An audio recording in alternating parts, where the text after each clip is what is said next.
Hello guys, and your favorite Ukrainian teacher of the Russian geography is back. And all because Ukrainian drones were back to the Russian oil refineries. Another one exploded in Tuapse of Krasnodar region. And I have decided to combine this classical geography lesson with some chemistry and mathematics. And all because in the start of this year, while politicians professionally create chaos, Ukrainian drones keep demilitarizing Russia. And they have visited 28 different Russian oil refining objects in, your attention please, 16 different regions of the Russian Federation, which very vividly demonstrates to those that still see Russia as an invincible country. In reality, it is not just super vulnerable, but actually the process of its defeat and demilitarization has already started, and no one can save the Kremlin from its collapse. So let's discuss this geography and mathematics and why it matters for any future negotiations and the only possible peace deal, which is, once again, the defeat and demilitarization of Russia. You know that repetition is basics for any class. My name is Anna, I'm from Ukraine, I'm in Ukraine, and if you want to see the defeat and demilitarization of Russia, subscribe, we discuss all of that on the channel. So let's start with this beautiful and very expensive visit that Ukrainian HUR drones have paid to Tuapse in Krasnodar region. Actually, this region is rich or was rich in Russian oil refineries, and after a visit, 40 explosions followed, which is another proof that the mission was successful. You have to understand that oil refining facilities burn and explode really well. And a huge respect to the Ukrainian military, who can both target such objects deep inside the Russian Federation without any casualties. I think this is the top level. We paralyze their military, but at the same time follow the rules of war, which is very different if you look at what Russians do on the front lines. So this oil refinery in Tuapse was quite big, capable of processing 12 million tons. But what is important, it is a part of a huge pandemics on Russian oil refineries. According to the locals, 2 more objects were targeted, and these are military ports next to an oil refinery. It is always a combination of oil refineries and facilities for logistics and transportation so that they could export oil products faster and also send them to the military. With the destruction of the infrastructure and, most importantly, oil refining objects, we of course make Russia weaker, weaker and weaker until it finally collapses. That is my plan. Like and share the videos if you support this idea and are not afraid of the defeat of Russia, because unfortunately there are still so many weak people who believe that something good can come out of the Kremlin. Trust me, that's impossible. So anyway, Tuapse is one of very many oil refineries that was set on fire, and just during this month of this year, 28 of them were seriously damaged by Ukrainian drones. In 16, not 2, not 3, not bordering, but 16 Russian regions. Just imagine that.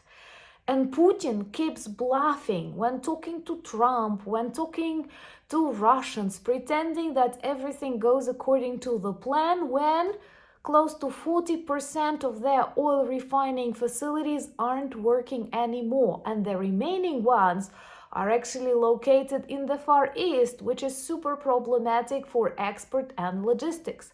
Subscribe to demonstrate your solidarity with Ukraine and to see more of Russian oil refineries on fire. I think that these words were tailored to be together. Russian oil refineries on fire.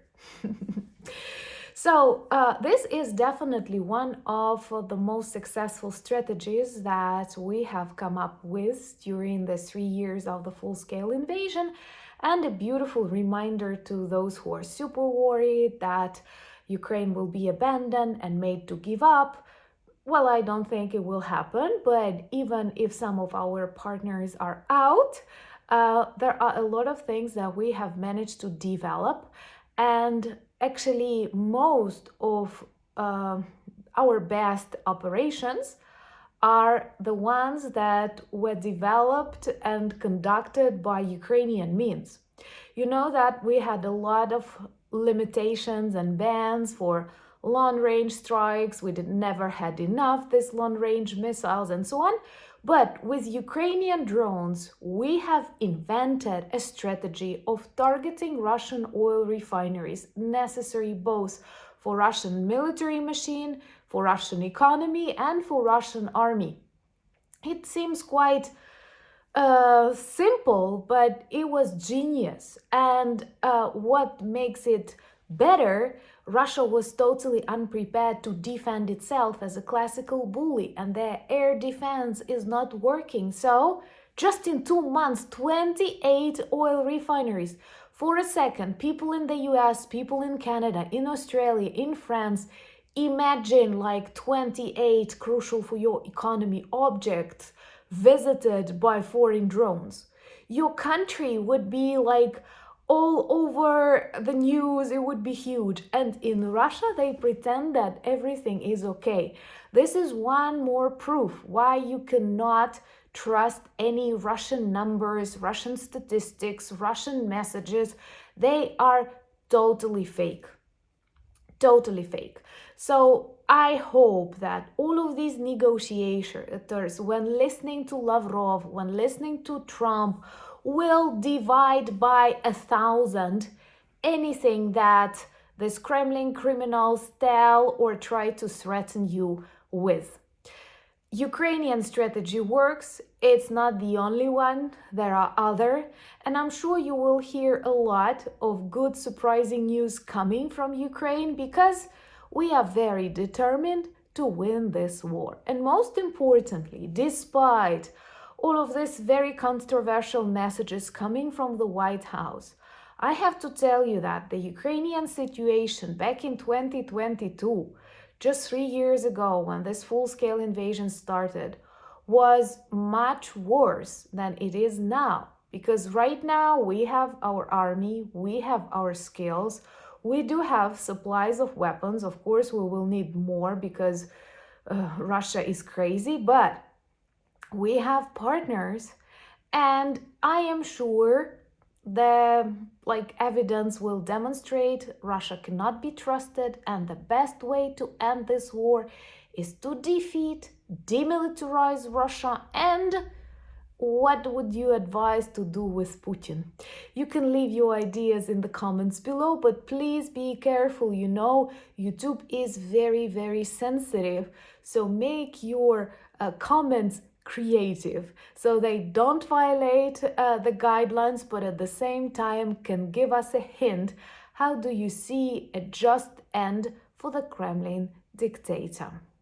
Also, let me know what are the topics you would like to hear on the channel. Check my social media. I'm on X, Instagram, Threads, Discord, and Blue Sky. All the links to my official pages you will find in the description of this video, same as a link to our merch shop. There we have a lot of good t-shirts, sweatshirts, pillows, cups, whatever, telling the story of Ukrainian culture, Ukrainian resilience, and some important emblems of my nation. That might be a good reminder, a conversation starter, especially if you want to demonstrate the support to my country, and we need that right now a lot. Thank you for buying me coffees, becoming my patrons and sponsors of the channel. It's an honor to have you in my life, but most importantly, thank you for all the good things that you say and do in support of Ukraine and all the freedom-loving, honest, normal world that stands against the bullies. Unfortunately, the number of bullies keeps growing, but so is our unity, our community, and trust me, our strength. Slava Ukraini!